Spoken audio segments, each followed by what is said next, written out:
Aslan bowed his great head rather sadly and breathed into the magician's terrified face. "Sleep," he said. "Sleep and be separated for some hours from all the torments you have devised for yourself."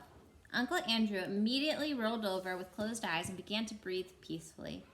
"Carry him aside and lay him down," said Aslan. "Now, dwarves, show your smithcraft. Let me see you make 2 crowns for your king and queen." More dwarves than you could dream of rushed forward to the golden tree. They all had its leaves stripped off and some branches torn off too before you could say Jack Robinson. And now the children could see it did not merely look golden, but it was of real soft gold.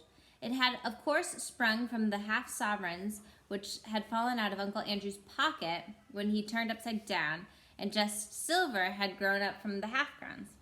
From nowhere, as it seemed, piles of dry brushwood for fuel, a little anvil, hammers, tongs, and bellows were produced. The next moment, the fire was blazing, and the bellows were roaring, and the gold was melting, and the hammers were clinking. 2 moles, whom Aslan had set to dig earlier that day, poured out in a pile of precious stones at the dwarf's feet.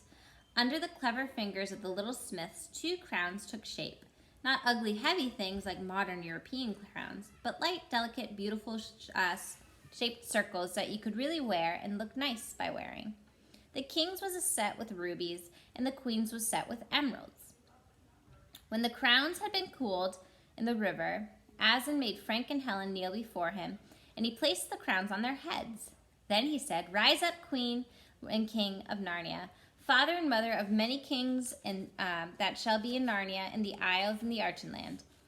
Be just and merciful and brave. This blessing is upon you."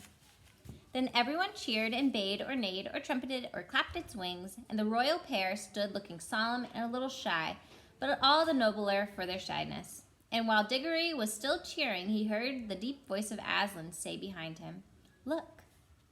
Everyone in the crowd turned its head, and then everyone drew a long breath of wonder and delight. A little way off, towering over their heads, they saw a tree which had certainly not been there before. It must have grown up silently, yet swiftly, as a flag rises when you pull it up on its flagstaff, while they were all busied about the coronation.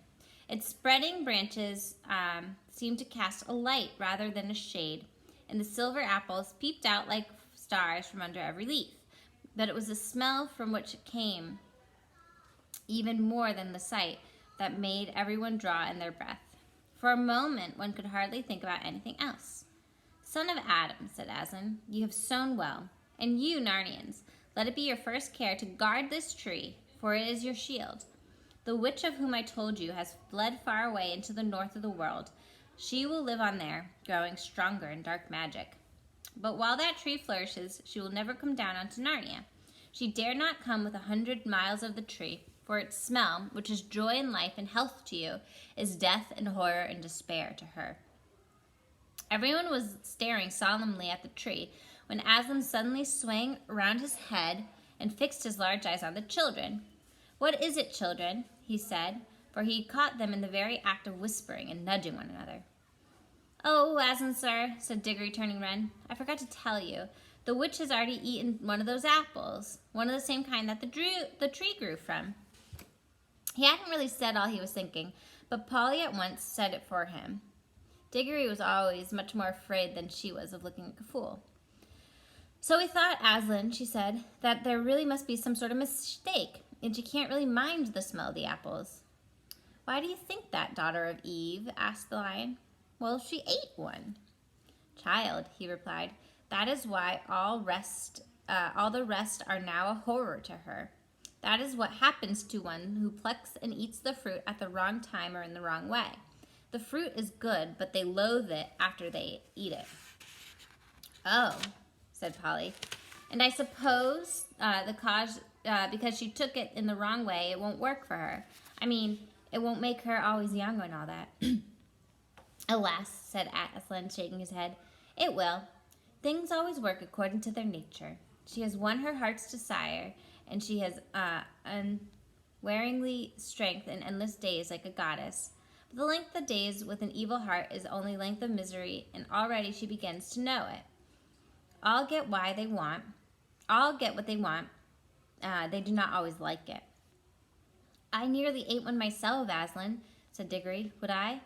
You would, child, said Aslan, for the fruit always works. It has to work, but it does not work happily for any who pluck it at their own will. If any Narnian, unbidden, had stolen an apple and planted it here to protect Narnia, it would have protected Narnia, but it would have done so by making Narnia into another strong and cruel empire like Charn. Not the kindly land I mean it to be. And the witch tempted you to do another thing, my son, did she not? Yes, Aslan, she wanted me to take an apple home to my mother. Understand, then, that it would have healed her, but not to your joy or others. The day would have come when you and she would have looked back and said it was a mistake. And Diggory could not say anything, for tears choked him, and he gave up all hopes of saving his mother. But at the same time, he knew that the lion knew what would have happened, and that there might be things more terrible even than losing someone that you loved by death. But now Aslan was speaking again, almost in a whisper. That is what would have happened, child, with the stolen apple. It is not what will happen now. What I give you now will bring joy. It will not in your world give endless life, but it will heal. Go and pluck an apple from the tree. For a second, Diggory could hardly understand. It was as if the whole world had turned inside out and upside down. And then, like someone in a dream, he was walking across to the tree, and the king and queen were cheering him, and all the creatures were cheering too. He plucked the apple, put it into his pocket, and then he came back to Aslan.